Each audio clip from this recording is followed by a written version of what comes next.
Para mim faz muito sentido, né? A lógica de política externa do Brasil, e esse é o tema que está permeando o ENERE, né? Acho que é bastante importante discutir sobre isso, seria, depois da década do final de 80 para 90, qual seria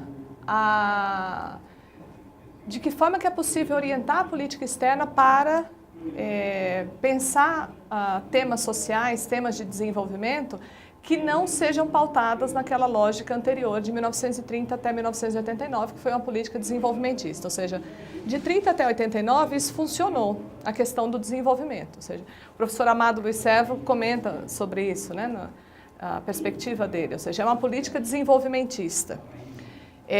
Mas, ou em maior ou menor grau, então, desde Getúlio Vargas até 89 a gente tem essa política. Depois, com a abertura comercial, você tem uma nova forma de fazer política externa. Assim como tem a mudança de abertura comercial, ou seja, talvez não seja a redemocratização, mas a questão de abertura comercial. E aí vem essa questão, como que é possível reorientar a política externa agora para essas questões? A partir da década de 90, a gente tem toda uma problemática muito mais voltada para questões de direitos humanos e questões de democracia. Então, aqui no Brasil nós tivemos a Constituição Cidadã em 1988, nós tivemos a redemocratização em 1985, enfim, então seriam temas bastante em ebulição, né? Democracia e cidadania, basicamente. A partir desse momento, o grande desafio é esse. Então, como manter uma política forte, uma política externa forte, se não é um Estado desenvolvimentista mais, é um Estado, e aí depende da interpretação, pode ser um Estado considerado liberal, neoliberal, um Estado reformista, enfim. Uma das questões que a gente pode pensar a questão de justiça social teria que ser pensada a partir de noções, ontem o professor Eiti Sato comentou na palestra dele, eu achei muito interessante, questões de política externa estão muito envolvidas com infraestrutura, com segurança. Então a gente pode pensar assim, direitos humanos ou justiça social está muito ligado com cidadania e democracia. Então, como é possível garantir o direito ao trabalho, o direito à educação, o direito a uma vida digna, o direito... ou seja, direitos humanos fundamentais a partir de um Estado que não é mais desenvolvimentista, entende? Então, uma das questões vai ser esse tipo de problemática, né? Ou seja, é uma problemática atual, é um paradoxo.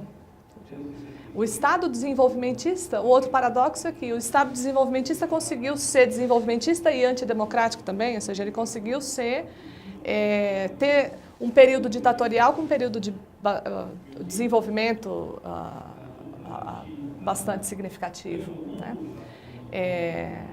Então, eu acho que é um tema bastante interessante, mas eu acho que eu partiria por esse lado, talvez pensar nessas questões de infraestrutura, segurança, direito à educação, direito ao trabalho, cidadania, o direito a ter direitos, e aí você teria desenvolvimento, mas não aquele desenvolvimento econômico que era pensado até 89. Agora é um desenvolvimento social, é um desenvolvimento humano que leva em consideração as pessoas, as suas necessidades, as suas demandas, né? Então não é só um desenvolvimento da infraestrutura em si, mas é um desenvolvimento que pensa, por exemplo, talvez uma igualdade de gênero, talvez uma igualdade social, talvez uma expansão do ensino superior, enfim.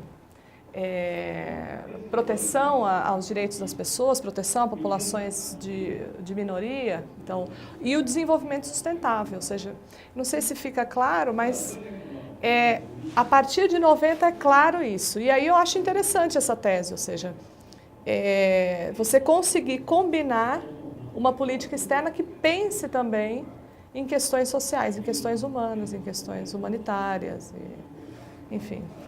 Eu já gostei muito da pergunta, ou seja, a própria pergunta já mostra a preocupação do SEBRE. Então, só para você entender, eu fiz doutorado na área de Sociologia das Profissões. Então, o que a gente faz na área de Sociologia das Profissões seria pensar o que algumas profissões conseguiram e que pode ser usado em outras carreiras, ou seja, algumas carreiras fizeram algum movimento político não necessariamente de envolvimento de uma classe, mas pode ser de relações de poder envolvidas. Quais foram os processos de profissionalização necessários para se chegar num status ou num privilégio ou em alguma condição um pouco mais favorável para a categoria, ou se quiser chamar categoria, ou a carreira, vamos dizer assim, os profissionais. Então, basicamente, só para situar, algumas profissões no Brasil são chamadas profissões imperiais porque se profissionalizaram ainda no Império. Então, são a medicina, a engenharia e o direito, ou seja, são justamente as profissões que já eram profissionalizadas há bastante tempo. O que significa ser profissional? Então, o profissional é diferente de uma ocupação. Então, o profissional ele daria uma legitimidade maior para o trabalho do profissional em si, ser considerado profissional. Então, o profissional do direito, da medicina e da engenharia conseguem convencer a sociedade de que somente ele, somente aquele grupo profissional tem expertise para garantir a sua reserva de mercado de trabalho. Então, a expertise seria os saberes especializados de uma determinada carreira. Então, algumas carreiras precisam ter o diploma universitário para ter o exercício profissional da sua atividade. Ou seja, é exigido que o diploma universitário seja apresentado para o exercício profissional. Essas carreiras, então, demonstram a expertise daqueles profissionais. E isso garante uma reserva de mercado, ou seja, a reserva de mercado significa que somente aqueles profissionais podem exercer legitimamente, têm o monopólio daquela atividade profissional, certo? Isso em geral. Agora, do ponto de vista das relações internacionais, né? Então, a carreira de relações internacionais, a carreira do internacionalista e da internacionalista, ela teria que passar por alguns movimentos que essas profissões imperiais passaram e que eu acredito que o SEBRE, só de pensar sobre essa questão, já está promovendo esse debate, isso é incrível, na minha opinião. Então, alguns movimentos seria, para pensar a regulamentação, essa já é uma ótima proposta, ou seja, todas as profissões profissionalizadas de fato, ou seja, que conseguem convencer a sociedade, conseguem convencer outros setores de que somente eles podem ter o exercício pleno da sua atividade, são regulamentadas. Essa regulamentação significa que elas têm autonomia dos pares, ou seja, o Estado ou o mercado não podem ter processos decisórios sobre a carreira, ou seja, são os pares que se reúnem. Então, promover reuniões, promover encontros, promover debates entre estudantes e profissionais de relações internacionais seria uma das possibilidades que o SEBRE poderia passar. Uma outra questão seria, uma proposta também, seria, então, além de movimento de profissionalização, que garantiria autonomização, e autonomização em relação ao Estado e mercado, ou seja, tratar os processos decisórios de uma forma entre os pares, não ter influência externa, tem que ter a regulamentação, que é essa questão, teria que tentar ter algum tipo de reivindicação sobre o monopólio do exercício profissional da carreira. Então, somente internacionalistas que mostrassem o diploma poderiam exercer a profissão. Esse é um outro tema, é um pouco mais complexo. Então, seria em reuniões, pensar em reivindicações dessa forma. E aí até o outro desafio, que aí também é só um tipo de sugestão, né, que outras profissões fariam, a nossa carreira também poderia fazer, seria exigir que, por exemplo, o exame para todas as provas para ser diplomata no Brasil tenha que ser somente para profissionais de relações internacionais, ou seja, por que seria isso? Porque é o topo da carreira em geral. Então, o topo da carreira não é reservado ao mercado de trabalho de internacionalistas, então isso seria incrível.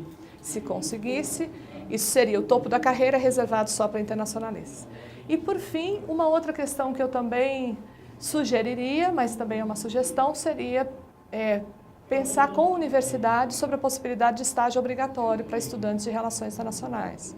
Então, quando tem o estágio obrigatório, a universidade tem que firmar parcerias e convênios com o mercado, que é quem emprega.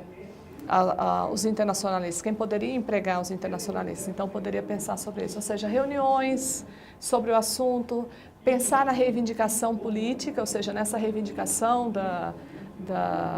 de ter o monopólio da atividade, pensar na reserva de mercado.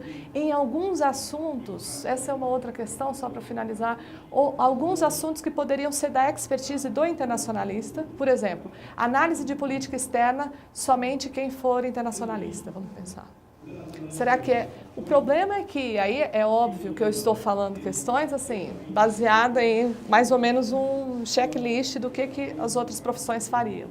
Mas a gente tem uma complexidade muito grande na nossa profissão, que é todas essas interconexões com áreas muito diferentes. Então, nós também entramos na área da economia, nós também entramos na área do direito, nas áreas da administração, de política, ou seja, toda essa interconexão, essas interfaces meio fronteiriças com outras áreas também dificulta esse processo de profissionalização e de regulamentação. Mas eu acho que reforço essa questão. Eu acho que, para mim, só de haver essa pergunta, só de haver esse debate, para mim já é um passo enorme, já é uma evolução muito grande na carreira mesmo.